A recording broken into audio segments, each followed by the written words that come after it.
அனைவருக்கும் வணக்கம். என்னோட சேனலை சப்ஸ்கிரைபர் பண்ணிக்கோங்க. அதாவது பார்த்தீங்கன்னா, கார்த்திகை தீபம் சீரியல்ல ஜூன் மாதம் 30ஆம் தேதி என்ன நடக்குது அப்படின்னு சொல்லிட்டு பார்க்கலாம் வாங்க. அங்கே பார்த்தீங்க அப்படின்னா, கும்பாபிஷேகத்துக்கு எல்லா ஏற்பாடுகளும் சந்தோஷமாக நடந்துகிட்ருக்குது. இந்த மாதிரி சுச்சுவேஷனில் பார்த்தீங்க அப்படின்னா என்ன நடக்குதுன்னா, எப்படியாச்சும் இதை கெடுத்துடணும். அதே மாதிரி அந்த டிரைவர் கார்த்தி தான் இந்த ராஜா சேதுபதியோட பாட்டியோட பேரன் அப்படிங்கிறத நிரூபிக்கணுன்ட்டு அங்கே சிவனாண்டி, சாமுண்டீஸ்வரியுடைய தங்கச்சி சந்திரகலா அவங்கெல்லாம் சேர்ந்து அந்த போலீஸோட விருமனோட அவங்க ஒரு பக்கம் பயங்கரமாக பிளான் பண்ணி ஒவ்வொரு இதாக இது பண்ணிகிட்ருக்குறாங்க. ஒவ்வொரு விஷயத்தையும் தவிடுபொடியாக்கி கார்த்தி எல்லா விஷயத்துலையும் ஜெயிச்சுக்கிட்டே வராரு.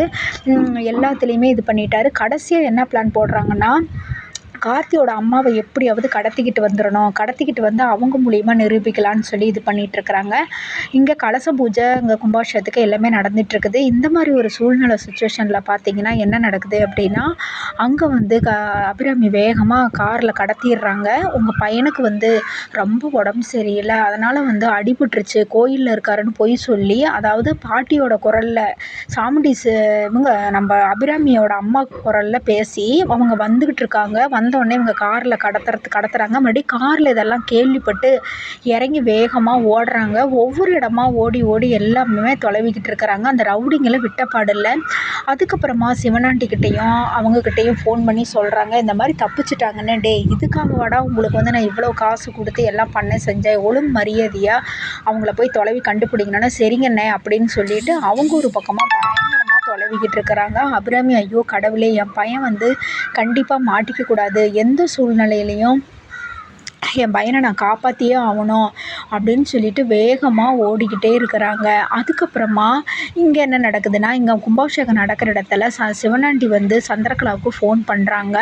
சந்திரகலாவும் ஃபோன் எடுத்துகிட்டு ஒரு ஓரமாக போகிறாங்க. அப்போ அவர் மூத்த மாப்பிள்ளை என்ன பண்ணுறாருன்னா, என்னது இந்த அம்மா சின்னத்தை என்னமோ தனியாக ஃபோன் எடுத்துகிட்டு போகிறாங்களே, என்ன விஷயம் அப்படின்னு சொல்லிட்டு போய் ஒட்டு கேட்குறாரு. அப்போ அந்த சந்திரகலா சொல்கிறாங்க, ஏங்க அபிராமியை கடத்திட்டீங்களா, என்ன பண்ணுறீங்க, எதுக்கு இப்போ ஃபோன் பண்ணீங்கங்கிறாங்க. ஐயோ, ஏன் ஒரு பேடு நியூஸ் கலா, இந்த மாதிரி நம்ம கடத்திக்கிட்டு வரும்போது ரவுடிங்க அவங்கள தப்பிக்க விட்டுட்டாங்க, அவங்க இறங்கி ஓடிட்டாங்களாம்னா. ஐயோ, இதை சொல்கிறதுக்கு தான் ஃபோன் பண்ணீங்களா, அவனுங்கிட்ட சொல்லி எப்படியாச்சும் அவங்கள கண்டுபிடிக்க சொல்லுங்கள். அந்த அம்மா ஒன்று தான் நம்மளுக்கு இப்போதைக்கு இருக்கிற சாட்சி, அதை வச்சு நிரூபிக்கலைன்னா நம்ம ஒன்றுமே பண்ண முடியாது, எங்கள் அக்காவை நம்ப வைக்க முடியாது அப்படிங்கிறாங்க. சரி, நான் பார்த்துக்கிறேன் விடு அப்படின்னு சொல்லிட்டு ஃபோனை வைக்கிறாங்க. இதை கேள்விப்பட்ட உடனே ஐயோ போச்சு, நம்ம சகலையோட அம்மாவையே கடத்துறானுங்களா, இதை போய் உடனே சொல்லணும் அப்படின்னு கார்த்திகிட்ட போய் அங்கெல்லாம் கும்பாபிஷேகம்லாம் எல்லாம் ரெடி பண்ணிக்கிட்டு இருக்கிறாங்க. அந்த சுச்சுவேஷனில் போயிட்டு சொல்கிறாங்க, இந்த மாதிரி உங்கள் அம்மாவை கடத்திட்டாங்களாம்மா, அந்த விரும்மாண்டி இவங்க தான் பண்ணியிருக்கிறாங்க அப்படின்னோடனே ஐயோ அப்படின்ட்டு அம்மாவோட ஃபோன் பண்ணுறாங்க. ஃபோனும் சுவிட்ச் ஆஃப் பண்ண வருது. அச்சோ, சரி இருங்க, நான் மறுபடியும் கால் பண்ணி அந்த இடத்துல ட்ராக் பண்ணுறாங்க. அம்மா எந்த இடத்துல இருக்கிறாங்கன்னு ட்ராக் பண்ணி அந்த வழியாக கார்த்தி எப்படியாச்சும் நம்ம அம்மாவை காப்பாற்றணுன்ட்டு வேகமாக காரில் வந்துட்டுருக்கிறாரு. இங்கே பார்த்தீங்கன்னா அபிராமி வேகமாக ஓடியாந்துட்டுருக்குறாங்க. ரோட்டில் வேகமாக அந்த ரவுடிங்களை பார்த்துட்டு வேகமாக ஓடியாரப்போ அங்கே ஒரு பெரிய லாரி ஒன்று வருது. அந்த லாரியை பார்த்துட்டு உடனே லாரியில் போயிட்டாவது விழுந்துடலாம், ஐயோ என் பையன் தப்பிச்சிக்கவே கூடாது அப்படின்னு சொல்லிட்டு எப்படியும் லாரியில் ஆக்சிடெண்ட் ஆகி அந்த ஸ்பாட்லேயே அவங்க இறந்துடுறாங்க. கார்த்தி கரெக்டாக அங்கேருந்து ஒடியாராரு. அவங்க ஒவ்வொரு இடமா கேட்டுட்டு வரப்போ கரெக்டாக அவங்க அம்மாவை பார்த்துட்றாரு. பார்த்த உடனே ஐயோ அம்மா என்னம்மா இது அப்படின்னு அழுகிறாரு. உடனே கார்த்தி, கவலைப்படாதப்பா, என்னோட ஆயுசு அவ்வளோதான் போல, நீ எப்படியாவது கும்பாபிஷேகத்தை இது பண்ணி நீ நல்லா வாழுன கார்த்தி அப்படி இப்படின்னு சொல்லிட்டு பயங்கரம்மா, இல்லைம்மா வாங்க ஹாஸ்பிட்டல் போகலாங்கிறாங்க. இல்லை கார்த்தி, நான் அந்த கட்டத்தையெல்லாம் தாண்டிட்டேனப்பான்னு சொல்லிட்டு அந்த ஸ்பாட்லேயே இறந்துடுறாங்க. உடனே ரவுடிங்க இதெல்லாம் பார்த்துட்டு ஐயோ இந்த அம்மா இறந்துருச்சேன்னு சொல்லிட்டு ஃபோன் பண்ணி சிவனாண்டிக்கிட்ட சொல்லிடுறாங்க, ஐயா அந்த அபிராமி அம்மா இறந்துட்டாங்க, லாரியில் அடிபட்டுருச்சு அப்படின்னு சொல்கிறாங்க. நாங்கள் துரத்திக்கிட்டு போகிறப்ப அடைய ஐயோ அப்படின்ட்டு உடனே சிவனாண்டி பார்த்திங்கன்னா சந்திரகலாவுக்கு ஃபோன் பண்ணுறாங்க. ஃபோன் பண்ணி இந்த மாதிரி அந்த அபிராமி இறந்துட்டாளாங்கிறாங்க. ஐயோ இறந்துட்டாங்களா, போச்சு, நம்ம இதை வச்சு தான் ஒரு இது பண்ணலான்னு பார்த்தேன், சரி என்ன பண்ணுறதுன்னு தெரியலையே அப்படின்னு சொல்லிட்டு யோசிச்சுட்ருக்குறாங்க. அதுக்கப்புறமா உடனே கார்த்தி இருந்துக்கிட்டு எல்லாருமே அங்கே ஈம சடங்கு செஞ்சிடலான்ட்டு அவங்க மூத்த பையனை வர சொல்லி அவங்க எல்லாம் சடங்கெல்லாம் செய்கிறதுக்கு எல்லாம் ரெடி பண்ணி சுடுகாட்டில் கொண்டு போய் வச்சு எல்லாம் பண்ணிக்கிட்டு இருக்கிறாங்க.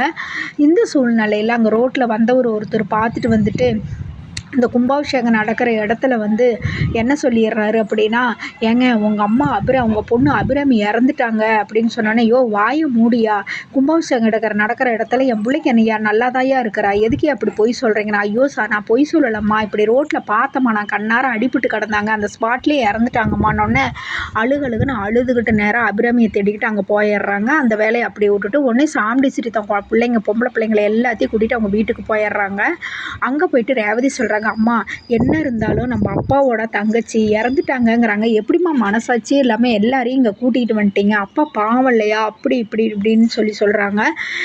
போய் தான் ஆகணும் அப்படி இப்படின்னு சொல்கிறாங்க. அதெல்லாம் முடியாது, அவங்க குடும்பத்தில் எந்த கெட்டது நடந்தா என்ன நல்லது நடந்தா நான் போக மாட்டேன், அமைதியாக அவங்கவுங்க வேலையை பாருங்கங்கிறாங்க. உடனே சிவனாண்டி மறுபடியும் சந்திரகலாவுக்கு ஃபோன் பண்ணுறாங்க. ஃபோன் பண்ணி என்னங்க அப்படிங்கிறாங்க. இப்போவும் நமக்கு ஒரு லாஸ்ட்டாக ஒரு இது கிடைக்கிது, எப்படியா இருந்தாலும் அந்த இதை வந்து சாங்கிதம் சடங்கெல்லாம் அந்த கார்த்தி பையன் பண்ணுவான், அதை வச்சு அவங்க அம்மா செத்த இடத்துல ஸ்பாட்டுக்கு உங்கள் அக்காவை கூட்டிக்கிட்டு வந்துட்டீங்கன்னா அங்கே வச்சு உங்களை கண்டுபிடிச்சிடலாம் அப்படிங்கிறாங்க. இதுவும் நல்ல ஐடியா தான். போய் சாமுடி சீட்டை போய் பேசுகிறாங்க.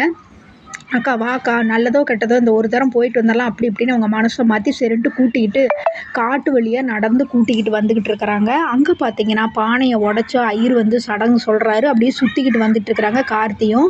ரேவதி ஒரு ஓரமாக நிற்கிறாங்க. ரேவதி ஒரு ஓரமாக மரத்துக்கிட்ட நின்று பார்க்குறாங்க. என்னது இந்த நம்ம டிரைவர் நம்ம வீட்டு கணவர் வந்து இப்படி சுற்றிட்டு வராரு, இந்த குடும்பத்துக்கு இவருக்கு என்ன சம்மந்தம் இருக்குது அப்படின்னு அவங்க ஒரு பக்கம் குழப்பத்தில் நிற்கிறாங்க. இங்கே சாமுண்டீஸ்வரி வந்து சந்திரகலாவை கூட்டிக்கிட்டு வேகமாக வந்துக்கிட்டு இருக்கிறாங்க, எப்படியாவது கண்டுபிடிக்கணும்னு சொல்லி. அதுக்கப்புறம் ஒரு ப்ரோமோ போட்டிருக்காங்க. அதில் என்னென்னா, ரேவதி வந்து இதை வந்து கண்டுபிடிச்சிட்டு, அதாவது தன்னோட கணவர் இருக்கிறாங்கன்னு பாட்டிக்கிட்ட சத்தியம் வாங்குற மாதிரி ஒரு ப்ரோமோ வருது. உண்மையாலுமே சொல்லுங்கள் பாட்டி, இந்த இவர் ராஜா வந்து உங்கள் பேரன் தானே அப்படின்னு சொல்கிறாங்க.